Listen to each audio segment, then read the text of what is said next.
comment devenir réellement invincible? Celui qui fait de la victoire son objectif remet son bonheur entre les mains d'événements qu'il ne contrôle pas. Mais celui qui fait du jeu son objectif ne peut perdre que s'il cesse d'aimer jouer.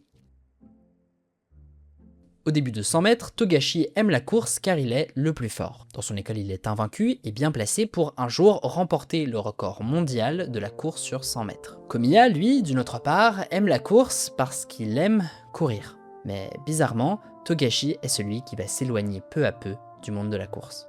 Parce que gagner, être le meilleur, ne suffit pas pour être invincible. Dans le Gai Savoir, Nietzsche oppose l'esprit de sérieux à la capacité de jouer. Pour lui, le jeu est une affirmation de la vie indépendante de la récompense. L'enfant ne joue pas pour gagner, il joue parce qu'il ne peut pas faire autrement. Son activité est une expression de sa vitalité. Gagner est une possibilité du jeu, mais pas nécessairement sa raison d'être. Quand Komiya commence à courir, il est fondamentalement mauvais.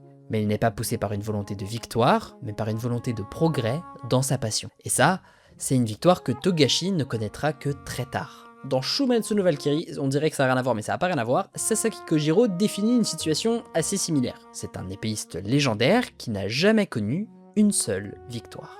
Du moins, pas dans la définition que les autres donnent de la victoire. En effet, il n'a jamais remporté un seul duel, mais là n'était pas son intérêt. Son intérêt était d'apprendre, de s'améliorer, d'étudier les grands maîtres pour les dépasser intérieurement. Et une fois leur niveau dépassé, il n'y avait aucun intérêt pour Kojiro à les battre à l'épée.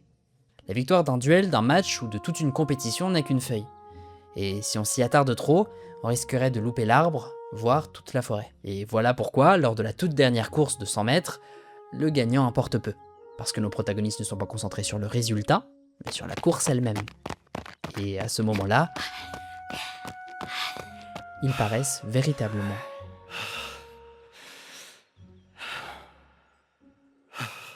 invincibles.